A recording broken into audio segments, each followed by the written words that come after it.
All right, we're back here with the Tesla. Let's talk about charging this thing. So currently, actually you can see in the app here, I am currently not charging. The charging stopped. We've not hit our 80%.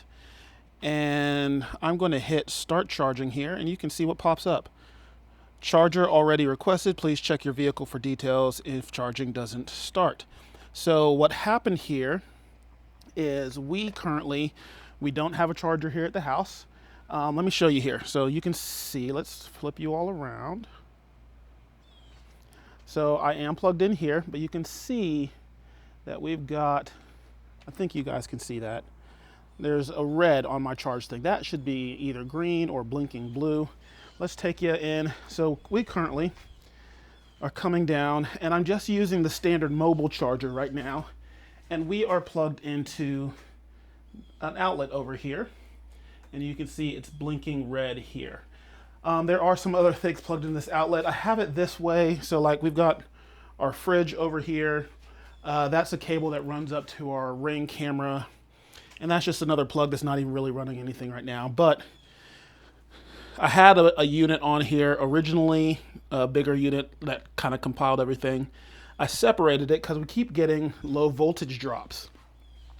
So I put it on its own plug. It didn't like having what it considered an extension cord between it and the outlet. So I took that away. We're still having the same problems. So it doesn't particularly like that. Now, if I come over here, we are going to unplug, give it a second. Let's close back down. You can see in the app that it stopped worrying about charging. So now we're going to come back. Let me plug it back in. And if we look back at the app here, we should start showing charging again here shortly. So it says it's trying to charge. It seems to be working again.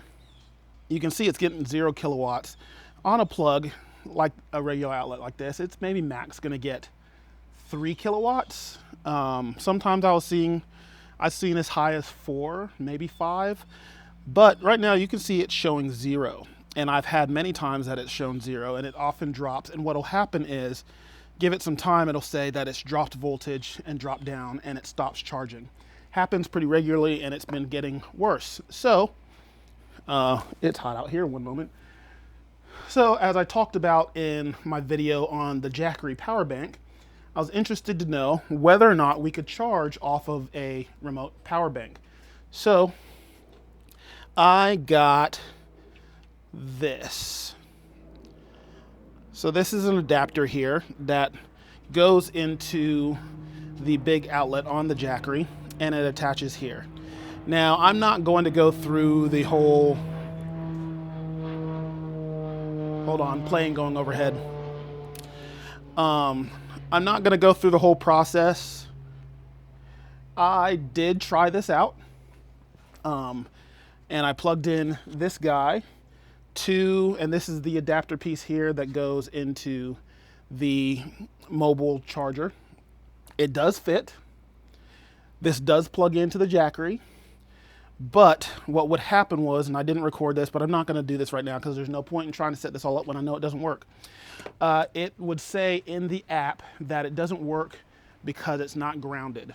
So the battery bank doesn't have enough grounding in it, in and of itself, to be able to run and charge the Tesla. So this is a lost cause. It doesn't work that way. So at the end of the day, we are getting a charger installed on the house. Now, I have some Tesla credits. Thank you to the couple of you who used my code at the bottom of the video to buy your Teslas. I hope you guys are enjoying them. We love ours. This is literally one of the only issues that I have is it has been this charging situation, but we knew we were going to try this out. So once again, thank you to those of you who used the code because that allowed us to have some credit. That I went ahead and ordered the charger. It should be here in a few days, and I'm going to have some people come out and install it for us. Now, let me show you another issue that we particularly had that hopefully you won't. So this is our garage. And as you can see, it looks like it stopped short, doesn't it? It does. So our garage here for our house was converted. So past that door there, that's actually where my office is behind there. It's a separate bedroom. So they turned the majority of the garage into another room. And then there's about 8 feet here of space to that we use for storage and all of that. That's the only outlet that's in here. That's what we were trying to work off of. So problem number 1. Problem number 2, what, as we scan the room, seems to be missing from this room? Yes, that's right. Our panel, our electrical panel, is not in the garage. Our electrical panel isn't even in the room that's behind there. Our electrical panel, let me spin you around again, is over there. It's on the side of the house there. So, side of the house, where I need power to be. Side of the house, outside, where I need power to be. So, there is a secondary panel that is in the laundry room behind our office space in there, that they might try to jump off of that panel. What they're going to have to do is they'll probably put conduit in the laundry room and be able to cut and bore a hole to come out on this side of the house here, and then they'll run the conduit over and we'll probably install the charger here. So this is what we're working on solving right now, is making sure that we have proper power charging the Tesla. Now, I'm not driving enough that it's become an ordeal yet. There have been a couple times where, just for sake of it wasn't charging enough, it stopped overnight, things like that with this situation, that I have had to drive over to a supercharger and get topped off so I could bank on this a little bit and be able to get where I need to. So something to consider as you are going to buy your Tesla is making sure that you have good charge on it. There are obviously some power issues on our house that you may not have, and using the mobile charger may be perfect for you. You may not have the dropping in voltage issues, but how ours is laid out doesn't work consistently. And if you were thinking about trying it out with a battery bank, it doesn't work. So something to keep in mind as you're getting a Tesla, making sure that you have what you need to get it charged. But we have one of the level 2 chargers on the way right now. We'll be here in a few days, and then I'll have the company come out and install it. Now, I have seen a lot of YouTube videos of people installing the level 2 chargers themselves, and I actually am confident enough in my abilities to have done it myself. What I'm not confident in is getting the cable run to the right places and how to do that cleanly, neatly, all that sort of thing. I don't want to ghetto rig something that's this.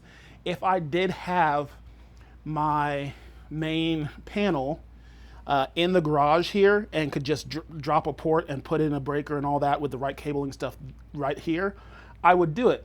But with mine being a little bit squirrely and being on the side of the building and all of that and getting things to the right places and trying to keep things looking nice, I decided to call in professionals to handle this. So something that you don't want to think about. If you do need to get a level 2 charger, where is that coming from? If you are going to use the mobile charger only for a time, making sure that you've got proper power at an outlet for that. I could go a middle route. There is a middle thing I could have done. If I didn't have the credit or didn't want to go quite heavily that route, it still would have involved me having electricians come through and having like a NEMA 1450 outlet, get a different adapter for the mobile charger that would plug into that. I did consider doing that, but if I've got to have all of the work done anyway, because of how our electrical runs, if I've got to have all that done anyway, might as well get it done fully and get the charger put on the house. So hopefully that'll be done. We'll have that done within the next week or so. If you are interested in getting a charger installed, Tesla does have on their website, when you go search for charging, you can actually search your area and to find certified people, electricians who can install this for you well. Not that others couldn't, but Tesla does recommend some different electricians in your area. So you can do a search on your zip code and it'll give you a list of electricians. This is one of those that I am using to come out and have this job done for me. And when it's all here and we're all ready to go, I'll videotape that process and show you it being installed and what they had to do on our place. But something to keep in mind when you are charging. But at the end of the day, this has still cost me way less than what I was paying in gas on my Tahoe.